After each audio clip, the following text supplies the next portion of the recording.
Mission health के सजीव phone in कार्यक्रम में आप सभी का स्वागत है। जैसा कि आप जानते हैं कि इस कार्यक्रम के अंतर्गत हम हमेशा आपको जानकारी दिलवाते हैं एक नए विषय पर एक्सपर्ट से। इसी क्रम में आज का विषय हमने लिया है प्रधानमंत्री सुरक्षित मातृत्व अभियान। जी हाँ, यही विषय है हमारे आज के इस कार्यक्रम का और इस विषय पर विस्तार से जानकारी देने के लिए आज स्टूडियो में दो एक्सपर्ट्स मौजूद हैं। आइए हम आपको उनसे रूबरू कराते हैं। सबसे पहले मैं आपका तारुफ करा रही हूँ डॉक्टर शमिता प्रधान से। आपका ताल्लुक राष्ट्रीय स्वास्थ्य मिशन उत्तर प्रदेश से है।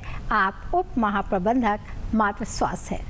और अब मैं आपकी मुलाकात करा रही हूँ प्रभाकर तिवारी जी से।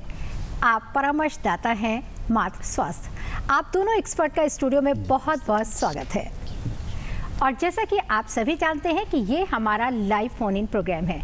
आज के विषय से जुड़ा अगर आपका भी कोई सवाल है, कुछ जानना चाहते हैं या कोई जिज्ञासा है, आप हमें फ़ोन भी कर सकते हैं।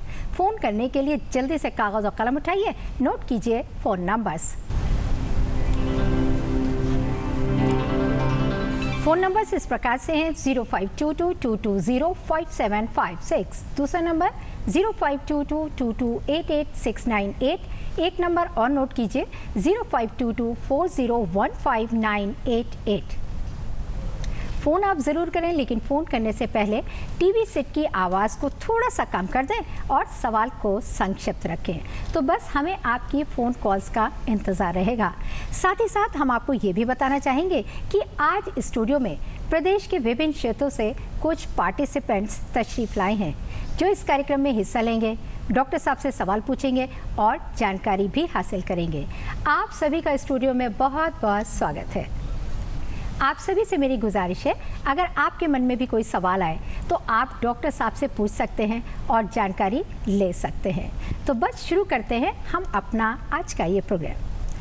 डॉक्टर साहिबा, आज का विषय हमारा बहुत इम्पॉर्टेंट है क्योंकि हम बात करने जा रहे हैं प्रधानमंत्री सुरक्षित मातृत्व अभियान के बारे में। सबसे पहले हम जानना चाहेंगे कि इसकी शुरुआत कब हुई और आखिर इसका उद्देश्य क्या है।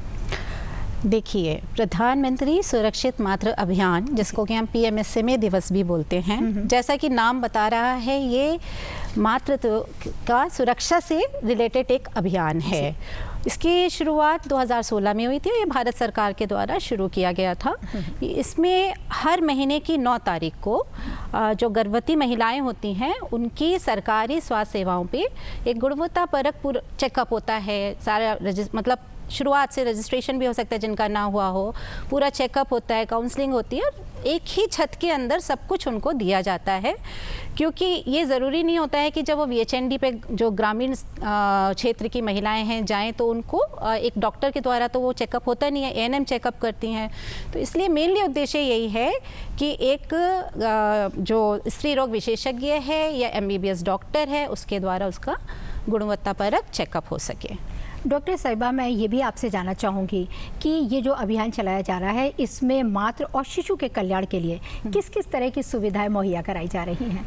हाँ, जैसे मैंने बताया कि इसके अंतर्गत जो महिलाएं होती हैं उनके लिए रजिस्ट्रेशन भी होता है। अगर कहीं पहले उन्होंने VHND में नहीं गई है, नहीं हुआ उनका, तो स्वास्थ्य केंद्र पे आती है तो रजिस्ट्रेशन, आप सबको पता ही है कि रजिस्ट्रेशन बहुत ज़रूरी है अगर उनको संस्थागत प्रसव का लाभ लेना है। तो उनको एक नंबर दिया जाता है, RCH नंबर दिया जाता है। उसके अलावा उनकी सारी जाँचें जो होती हैं, खून से रिलेट, पेशाब की जाँच और इवन अल्ट्रासाउंड, वो भी उनको वहाँ पर सुविधाएँ मिलती हैं। इसके अतिरिक्त डॉक्टर द्वारा पेट की जांच होती है। जो गर्भस्थ शिशु होता है वो सही से बढ़ रहा है, नहीं बढ़ रहा है, कोई महिला को परेशानी तो नहीं है, उसका BP वेट चेक होता है ना, खून पेशाब से जांचें सारी हो जाती हैं। और सबसे बहुत ज़रूरी जो चीज़ हम लोग मिस करते थे, काउंसलिंग। काउंसलिंग में वहाँ पे हर तरीके की काउंसलिंग दी जाती है। उसे क्या खाना है, क्या पीना है, बच्चों में कितना अंतर होना चाहिए, संस्थागत प्रसव क्यों कराना चाहिए, तो वो काउंसलिंग भी वहाँ पे की जाती है। जी हाँ, सरकार के द्वारा बहुत सारी स्वास्थ्य सेवाएं और सुविधाएं मुहैया कराई जा रही हैं। आप इन स्वास्थ्य सेवाओं का पूरा लाभ उठाइए और हाँ, दूसरों को भी ज़रूर बताइए ताकि सभी लोग स्वस्थ रहें, सुखी रहें। प्रभाकर जी, अब मैं आपसे मुखातिब हूँ और आपसे ये ज़रूर जानना चाहूँगी, जैसा कि डॉक्टर साहिबा ने जिक्र किया कि 9 तारीख इसके लिए मुकर्रर की गई है, मैं आपसे जानना चाहूँगी कि 9 तारीख में ही क्या सुविधाएँ मिलेंगी? अगर हम 9 तारीख से पहले या 9 तारीख के बाद सुविधा लेना चाहें तो क्या पॉसिबल नहीं है? देखिए, जांच तो रोजाना होती है अस्पतालों में, मगर 9 तारीख की जैसे डॉक्टर साहब ने बताया कि विस्तृत जांच होती है, काउंसलिंग की सुविधा रहती है और एक ही दिन सारी सुविधाएं जो हैं उस दिन मिल जाती हैं। इसलिए 9 तारीख को विस्तृत क्वालिटी एजेंसी के लिए आना जरूरी है। ओके। और जैसा कि मैंने जिक्र किया था कि पार्टिसिपेंट्स भी आए हुए हैं, लेकिन इस वक्त एक कॉलर जुड़ गए हैं, उनका फ़ोन ले लेते हैं। हेलो हेलो हेलो, स्वागत है आपका मिशन हेल्थ कार्यक्रम में। प्लीज गुड नाम इवनिंग बताइए। मैम। Good evening everyone. जी मैम, मेरा नाम सौरभ पाठक है। जी। मैं ग्रेटर नोएडा उत्तर प्रदेश से बोल रहा हूँ। जी, क्या सवाल है मेरा सौरभ प्रश्न जी? है, प्रधानमंत्री सुरक्षित मातृत्व अभियान के अंतर्गत जो हाई रिस्क प्रेगनेंसीज होती हैं, जी। उन्हें किस प्रकार आइडेंटिफाई किया जाता है और लेटर ऑन उनका फॉलो अप भी किस प्रकार किया जाता है? मैम, मैं प्रश्न रिपीट कर रहा हूँ। प्रधानमंत्री सुरक्षित जी सौरभ जी, हमने आपके सवाल को समझ लिया है। डॉक्टर लोग आपके सवाल का जवाब जरूर देंगे। जी बताइए। देखिए, ये मेन इसीलिए बनाया गया है कि डॉक्टर के द्वारा जांच होती है प्रधानमंत्री सुरक्षित में। तो उसमें हमें बहुत सारी चीज़ें ऐसी जो पहले डिटेक्ट नहीं होती हैं, इवन मरीज को भी नहीं पता होता है कि वो इस परेशानियों से गुजर रहा है, वो भी हमें पता चल जाती हैं। जिस उन परेशानियों का उसी पे नहीं, उसके हो सकता है जो गर्भस्थ शिशु है उस पर भी गलत असर पड़े। तो जो ऐसे केसेस डिटेक्ट होते हैं उन पे एक HRP की लाल रंग की मोहर लगा दी जाती है। उनका जो एक MCP कार्ड होता है उसके ऊपर लगा दिया जाता है। उनको बता दिया जाता है कि उनकी प्रेगनेंसी हाई रिस्क है, उन्हें बार बार आना है, कितनी बार दिखाना है, और इस तरीके से पता रहता है हमें कि ये HRP है। जब भी वो उस कार्ड को लेके जाती है किसी डॉक्टर के पास या HND पे, तो अब उसको पता चल जाता है कि ये हाई रिस्क प्रेगनेंसी है, और पहले से ही फिर उस हिसाब से प्लानिंग की जाती है कि कब जाना है। गांव में रहती है तो खासतौर से एम्बुलेंस का इंतजाम करना है। तो मतलब वो मोहर जो होती है वो बता देती है कि ये हाई रिस्क प्रेगनेंसी है। सौरभ जी, हम उम्मीद करते हैं कि आपको अपने सवाल का जवाब ज़रूर मिल गया होगा। Thanks for calling. और जैसा कि मैंने शुरू में जिक्र किया था कि कुछ पार्टिसिपेंट्स भी तशरीफ़ लाए हुए हैं, वो भी आपसे कुछ पूछना चाहेंगे। प्रीति जी, क्या जानना चाहते हैं? नमस्ते डॉक्टर साहब, मेरा ये क्वेश्चन है कि मातृ मृत्यु दर और शिशु मृत्यु दर में कमी लाना क्यों ज़रूरी है? डॉक्टर साहब, बहुत इंपॉर्टेंट सवाल है इनका। ये तो हम हमेशा ही कहते हैं कि मातृ मृत्यु बहुत बढ़ रही है, शिशु मृत्यु बहुत बढ़ रही है और कमी लाओ, लेकिन क्यों? यही आपका प्रश्न है ना? देखिए, जो डेथ होती है, मृत्यु होती है, वो कभी भी अच्छी नहीं समझी जाती है। और मातृ मृत्यु और शिशु मृत्यु ये किसी भी समाज के विकास को दर्शाता है। देखिए, अगर समाज विकसित होगा, एजुकेटेड होगा, है ना, वो ये समझता होगा कि हमें संस्थागत प्रसव कराना है, घर में कराने के क्या नुकसान हो सकते हैं, तो वो हमेशा संस्थागत प्रसव कराएगा और मातृ मृत्यु भी कम होगी। मातृ मृत्यु बढ़ रही है, इसका मतलब कि कहीं ना कहीं अभी भी हमें इस चीज़ की समझ नहीं है, हम इतने एजुकेटेड नहीं हैं कि हम उस परेशानी को समझ सके। और आप सभी जानते हैं कि माँ पहली टीचर होती है। एक माँ अगर घर में गुजर जाती है तो पूरा घर बिखर जाता है। तो मातृ मृत्यु को कम कराना बहुत ज़रूरी है। और ऐसे ही बच्चे कल के भविष्य हैं हमारे लिए, है ना। तो जो समाज की प्रगति है, समाज का विकास है, वो ये दर्शाता है, इसको कम होना बहुत ज़रूरी है। हम उम्मीद करते हैं कि आपको अपने सवाल का जवाब जरूर मिल गया होगा। और इस वक्त एक कॉलर जुड़ गए हैं, बाराबंकी से हैं, नंद स्वरूप मिश्रा जी। हेलो। हाँ, नमस्ते मैडम। नमस्कार सर। नमस्ते। हाँ, मैं जानना चाहता हूँ कि ऐसी कोई औरत नहीं जो मां बनना चाहती, ऐसी कौन सी औरत जो गर्भ में पल रहे बच्चा को खोना चाहती, तो पंजीकरण के बाद प्रसव की मुख्य कौन कौन सी जांचें होनी चाहिए, बताइए। पंजीकरण के बाद जो जांचें होती हैं वो खून और पेशाब की जांचें होती हैं, और इसमें हीमोग्लोबिन हो जाता है, ब्लड ग्रुप का टेस्ट होता है, यूरिन में प्रोटीन तो नहीं आ रहा क्योंकि वो भी बहुत सारी बीमारियों को दिखाता है, इन्फेक्शन तो नहीं है, HIV सिफिलिस इन्फेक्शन तो नहीं है, कहीं माँ को डायबिटीज़ तो नहीं है, क्योंकि एक डायबिटीज़ जो होती है वो गर्भावस्था के दौरान ही पता चलती है, ब्लड प्रेशर तो नहीं बढ़ा है। तो इस तरीके से खून पेशाब की जांचें और माँ की जो गर्भ शिशु से की जांच करते हैं, बच्चे का ग्रोथ सही हो रहा है या नहीं हो रहा है, तो पेट की जांच से पता लगाते हैं। और जैसा मैंने अभी पहले बताया था कि अल्ट्रासाउंड बहुत ज़रूरी होता है, और इसीलिए जहाँ बहुत सी जगहों पे अल्ट्रासाउंड की सुविधाएं नहीं है, इसीलिए जो PMSMA दिवस है उस दिन आपको स्वास्थ्य केंद्र पे विजिट करना चाहिए। नंदस्वरूप मिश्रा जी, हम उम्मीद करते हैं कि आपको भी अपने सवाल का जवाब ज़रूर मिल गया होगा। प्रगति जी, आप भी स्टूडियो में आई हुई हैं, आपका क्या सवाल है? नमस्ते मैम, पहले तो आप सभी को मैम नमस्ते करना चाहती हूँ। मैम सर, आपसे मेरा ये क्वेश्चन है कि इस विशेष अभियान के अंतर्गत दी जाने वाली सुविधाएं अपने प्रदेश में कहाँ कहाँ उपलब्ध हैं? ये जितने भी हमारे सरकारी स्वास्थ्य केंद्र हैं जी, उन सभी जगह पे मौजूद हैं। जितने भी जिला अस्पताल हैं, जितने भी हमारे सामुदायिक स्वास्थ्य केंद्र हैं, उत्तर प्रदेश में इस समय टोटल 1131 स्वास्थ्य केंद्र हैं जहां पर प्रधानमंत्री सुरक्षित मातृत्व अभियान संचालित हो रहा है। प्रभाकर जी, मैं आपसे मुखातिब हूँ और आपसे ये समझना चाहूँगी कि क्या इस सुविधा का लाभ अगर लेना है तो इसमें पंजीकरण, रजिस्ट्रेशन कराना ज़रूरी है, या कोई भी गर्भवती महिला इसका लाभ उठा सकती है? देखिए, जितनी भी आपको पता है कि संस्थागत प्रसव कराने के बाद बहुत सारी सरकारी सुविधाएं मिलती हैं, जैसे JSY का लाभ है और प्रधानमंत्री मातृ वंदना योजना का है। इसके लिए एक बार पंजीकरण कराना जरूरी है, और प्रधानमंत्री सुरक्षित मातृत्व में आने वाली गर्भवती स्त्रियों की एक बार पंजीकरण हो चुकी रहती है। अगर किसी की पंजीकरण नहीं हुई है तो उस दिन वहाँ पर सुविधा रहती है और उस दिन उनका पंजीकरण देन एंड देयर वहीं पर किया जा सकता है। ओके, विकास जी, आपका क्या सवाल है? नमस्कार मैम। नमस्कार सर। सर, मुझे ये जानना था कि इस योजना के अंतर्गत क्या हम वहाँ डॉक्टर से जांच करा सकते हैं या उनसे सलाह ले सकते हैं, परामर्श ले सकते हैं, या वो हमें दवाइयाँ भी उपलब्ध कराते हैं? इस दिन जैसा कि सभी अभी डॉक्टर साहब ने बताया कि सारी संपूर्ण जांचें होती हैं और MBBS डॉक्टर और विशेषज्ञ की निगरानी में होता है, और सारी दवाइयाँ जो हैं जो एक गर्भवती के लिए आवश्यक है, जैसे आयरन, फोलिक एसिड, कैल्शियम, वो मुफ्त दी जाती है। किशन जी, आप क्या पूछना चाहते हैं? नमस्कार सर। नमस्कार मैम। प्रत्येक माह की 9 तारीख ही क्यों चुनी गई है इस अभियान के लिए? हाँ डॉक्टर साहब, ये इम्पोर्टेंट सवाल है कि 9 तारीख ही क्यों चुनी गई है? जी, देखिए, हर अभियान को एक आकर्षक बनाने के लिए एक कोई ऐसी सिंबॉलिक चीज़ें हमेशा चुनी जाती हैं जो हर आदमी के दिमाग में एक स्ट्राइक करे। गर्भावस्था 9 महीने की होती है, इसीलिए एक चुना गया कि पूरे कैलेंडर में एक ऐसा दिन चुना जाए वो उससे कहीं ना कहीं जुड़ा हो, इसीलिए 9 तारीख को चुना गया इसमें। जी, और मैं ये भी जानना चाहूँगी आपसे कि ये जो अभियान चलाया जा रहा है, तो इसमें कोई इस वक्त एक कॉलर जुड़ गए हैं, वो कुछ जानना चाहते हैं, पहले उनका फ़ोन ले लेते हैं। हेलो हेलो हेलो हेलो जी, अपना नाम बताइए और सवाल पूछिए, कहाँ से बोल रही हैं आप? हेलो हेलो, लगता है कि इनसे जो है वो हमारा संपर्क टूट गया है।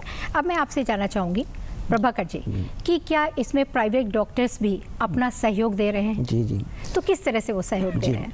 देखिए, हर प्राइवेट डॉक्टर हो या सरकारी हो, सभी के कुछ सामाजिक उत्तरदायित्व हैं, और इसी के अंतर्गत जो भी प्राइवेट डॉक्टर प्रैक्टिस कर रहे हैं वो इस दिन स्वैच्छिक रूप से अपना योगदान देते हैं, और इसके लिए उन्हें जो है SMS द्वारा या ऑनलाइन पंजीकरण द्वारा या ऐप डाउनलोड करके अपना पंजीकरण कराना होता है, और उसके बाद वो स्वैच्छिक रूप से बिना किसी आर्थिक लाभ के अपनी सेवाएं देते हैं। और जैसा कि बड़े अच्छे अच्छे डॉक्टर जो रिटायर हो चुके हैं, जैसे डॉक्टर इंदु टंडन हैं, लखनऊ की KGMC में प्रोफेसर थी, बहुत सारे लोगों को पढ़ाया भी उन्होंने। रिटायरमेंट के बाद भी इस उम्र में वो काकोरी में जाके अपनी सेवाएं देती हैं। ये तो बहुत ही अच्छी बात है। एक फोन आ रहा है हमारे पास, पहले कॉलर से बात कर लेते हैं। हेलो हेलो जी, स्वागत है आपका मिशन हेल्थ कार्यक्रम में। प्लीज नाम बताइए और सवाल पूछिए। मेरा नाम महेंद्र सिंह है जी, क्या जानना चाहते हैं? कौशाम्बी डिस्ट्रिक्ट से बोल रहे हैं। ओके, सवाल पूछिए। सवाल ये है कि गर्भवती महिला को कब रजिस्ट्रेशन करवा की जांच कब करानी चाहिए? ओके, आप लोगों में से जो भी जवाब देना चाहे। देखिए, गर्भवती महिला की जो जांचें हैं वो 4 ANC जांचें बहुत ज़रूरी होती हैं। तो पहली तो आपको 14 हफ्ते के अंदर ही जब पता चला कि वो महीना छूटा है, उसके महीना जैसी नहीं आया, उसके बाद 14 हफ्ते के अंदर उसकी पहली जांच करा लेनी चाहिए, जब रजिस्ट्रेशन भी हो जाता है और पहली जांच भी आप करा सकते हैंगे। उसके बाद 16 से 24 हफ्ते के बीच में, फिर आपको 28 से 32 और फिर आपको डिलीवरी से पहले 36 हफ्ते के आसपास जो चौथी जांच होती है वो करा लेनी चाहिए। Thanks for calling. और मिशन हेल्थ का इस सिलसिला यूं ही जारी रहेगा, बस एक छोटे से ब्रेक के बाद कहीं जाइएगा नहीं, स्टे ट्यून। मिशन हेल्थ कार्यक्रम में आपका एक बार फिर से स्वागत है। आज इस कार्यक्रम का विषय हमने लिया है प्रधानमंत्री सुरक्षित मातृत्व अभियान, और इस विषय पर विस्तार से जानकारी देने के लिए स्टूडियो में मौजूद हैं डॉक्टर शमिता प्रधान और प्रभाकर तिवारी जी।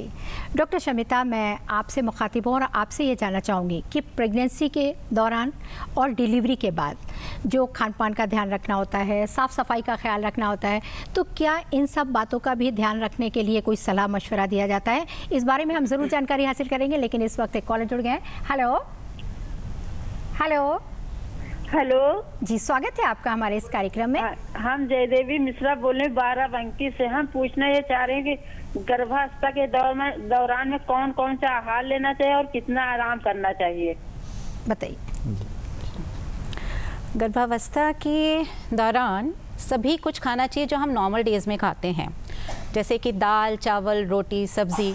प्रोटीन ज़्यादा लेना चाहिए और इन चीज़ों का इसका बहुत ध्यान रखना चाहिए कि बाज़ार में बना हुआ कुछ भी ना खाएं, ना ही जो टेट्रा पैक्स वगैरह जूसेस आते हैं, सारी चीज़ें इनको भी नहीं यूज़ करना चाहिए। और मीट मछली सब खाएं, बट मछली का ये ध्यान रखें कि वो साफ़ तालाब की हो, समुद्र से ना हो, मतलब सी फूड ना हो किसी भी तरीके का, क्योंकि उसमें एक मर्क्यूरी जैसी एक चीज़ हो सकती है जो आपके पेट में पल रहे बच्चे के ब्रेन को डैमेज कर सकती है।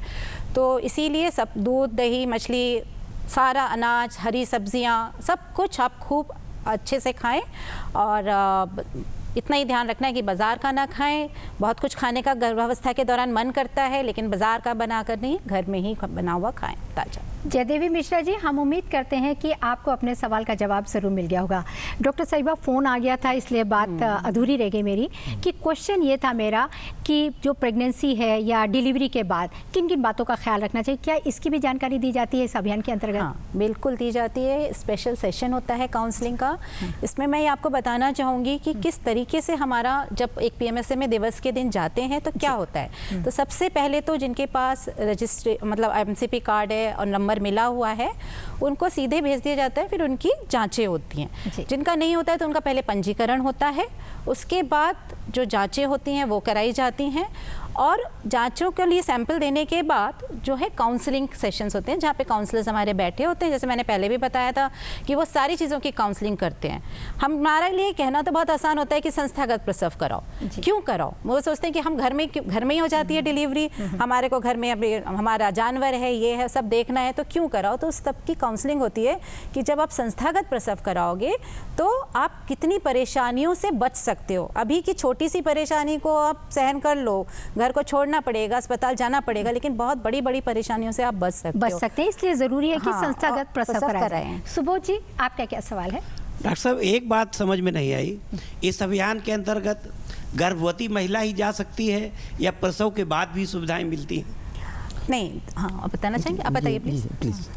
देखिए, इसमें जो है ये अभियान मेनली जो आपका दूसरा और तीसरा तिमाही है उसी के लिए बना हुआ है, गर्भावस्था के दौरान।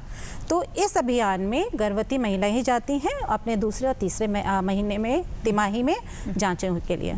जी, अभिषेक जी, आपका क्या सवाल है? नमस्ते डॉक्टर साहब, मेरा क्वेश्चन ये है कि हर महीने को जो 9 तारीख को ये अभियान चलाया जा रहा है, तो इसके अंतर्गत क्या 9 तारीख को ही वहीं पर प्रसव या फिर ऑपरेशन वगैरह भी किया जा सकता है? जैसा कि इस अभियान में अभी भी काफ़ी देर से बातचीत हो रही है कि ये अभियान पूरी तरह से जांच पे आधारित है, और इस दिन सिर्फ जांच होती है और काउंसलिंग होते हैं और दवाइयाँ फ्री दी जाती हैं। इसमें प्रसव या ऑपरेशन की सुविधा इस दिन नहीं होती है। हम उम्मीद करते हैं कि आपको अपने सवाल का जवाब ज़रूर मिल गया होगा और मिशन हेल्थ का इस सिलसिला यूं ही चलता रहेगा। बस एक छोटे से ब्रेक के बाद कहीं जाइएगा नहीं, देखते रहिए हमारा कार्यक्रम मिशन हेल्थ। मिशन हेल्थ कार्यक्रम में आपका एक बार फिर से स्वागत है। आज इस कार्यक्रम में हम बात कर रहे हैं प्रधानमंत्री सुरक्षित मातृत्व अभियान के बारे में और इस विषय पर विस्तार से जानकारी देने के लिए स्टूडियो में मौजूद हैं डॉक्टर शमिता प्रधान और प्रभाकर तिवारी जी। डॉक्टर साहिबा, मैं आपसे ये सवाल ज़रूर जानना चाहूँगी कि जितनी भी गर्भवती महिलाएं हैं वो इस अभियान का लाभ उठाना उनके लिए क्यों ज़रूरी है, ये ज़रूर बता दिए हमारी बहनों को। मेरे ख्याल से अब तक काफ़ी कुछ उनको पता चली गया होगा कि क्यों इस अभियान का लाभ उठाना ज़रूरी है। तो सुरक्षित मातृत्व एवं प्रसव हेतु से, क्योंकि जो डिलीवरी होगी वो आज पे होगी। आज आप जाएंगी, आज आपकी अच्छे से आप दवाइयाँ वगैरह वहाँ मिलेगी, आप खाएंगी, तो प्रसव के दौरान भी परेशानियां कम होंगी। खून की कमी को दूर कर दिया जाएगा, अगर कोई परेशानी और है उसका इलाज कर दिया जाएगा। अगर आपको हाई रिस्क आप आ रही हैं, जोखिम युक्त आ रही हैं, तो आपको पहले से ही बता दिया जाएगा कि भाई घर में वेट नहीं करना और अस्पताल में इस समय आके दिखा लो। तो आप उन जोखिम से, उन परेशानियों से बच पाएंगी और एक स्वस्थ शिशु को जन्म दे पाएंगी। इसीलिए इसका पूर्ण इस्तेमाल करना चाहिए, आना चाहिए। बिल्कुल। और अखिलेश जी, कार्यक्रम का समय समाप्त होने से पहले हम चाहेंगे कि आप भी अपना सवाल ज़रूर पूछिए। जी मैडम। डॉक्टर साहब, क्या इस अभियान का लाभ लेने के लिए संस्थागत प्रसव करवाना ज़रूरी है? इस अभियान का लाभ लेने के लिए संस्थागत प्रसव कराना ज़रूरी है, ऐसा कोई लिंक नहीं है। संस्थागत प्रसव कराना ज़रूरी है ना, इसलिए कि आप जो हैं जैसे मैंने अभी बताया उन परेशानियों से बच सके, और ये अभियान बहुत ज़रूरी है उस संस्थागत प्रसव में कोई भी आने वाली परेशानियों से बचाने के लिए।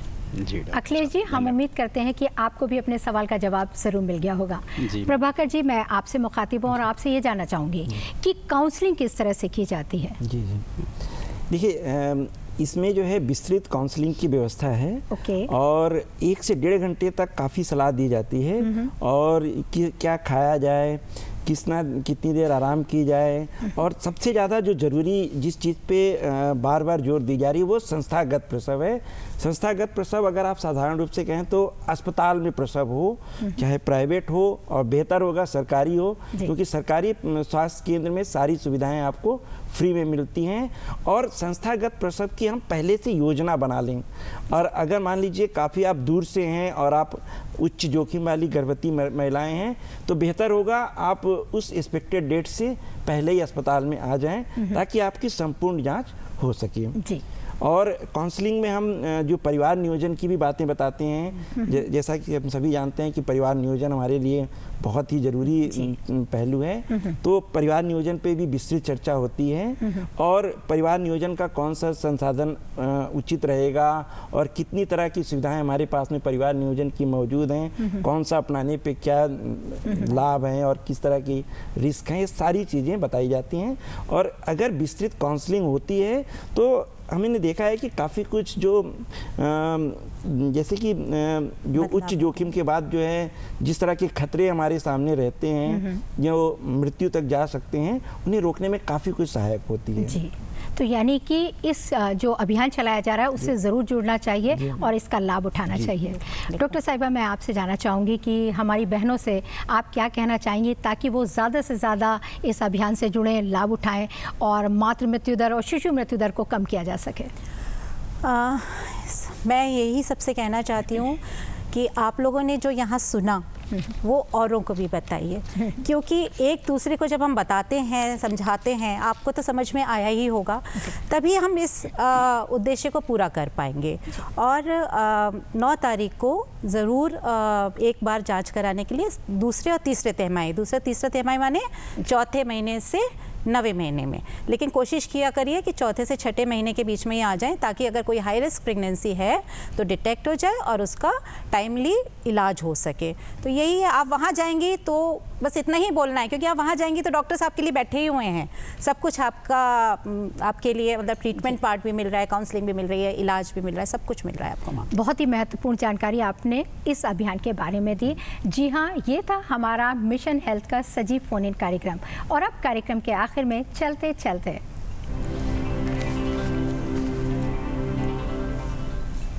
जैसा कि आप जानते हैं कि कार्यक्रम के आखिर में हम आपसे एक सवाल पूछते हैं और जितनी भी करेक्ट एंट्रीज होती हैं उसमें से हम एक लकी ड्रॉ निकालते हैं और जो लकी विनर होता है उसे हम अपने कार्यक्रम में आमंत्रित करते हैं, शामिल करते हैं और सम्मानित भी करते हैं। तो बस कागज़ और कलम उठाइए और नोट कीजिए आज का सवाल। हमारा आज का सवाल है, प्रधानमंत्री सुरक्षित मातृत्व अभियान का आयोजन किस तारीख को किया जाता है? जी हाँ, हमें पूरा यकीन है कि आपने इस सवाल को ज़रूर नोट कर लिया होगा और इस सवाल का जवाब आप हमें डाक या ईमेल के ज़रिए लिखकर भेज सकते हैं। इसके लिए नोट कीजिए आप हमारा पता और ईमेल। हमारा पता है प्रस्तुतकर्ता मिशन हेल्थ, कमरा नंबर 205, दूरदर्शन केंद्र 24 अशोक मार्ग, लखनऊ 226001 और हमारा ईमेल आईडी है missionhealth.ddupLKO@gmail.com। आप हमें ख़त ज़रूर लिखें, हमें आपके ख़त का बेसब्री से इंतज़ार रहेगा। और इसी कामना के साथ आप सभी लोग स्वस्थ रहें, सुखी रहें, हंसते रहें, मुस्कुराते रहें और मिशन हेल्थ कार्यक्रम ज़रूर देखते रहें। आप लोगों का भी स्टूडियो में आने के लिए बहुत बहुत शुक्रिया। Thank you.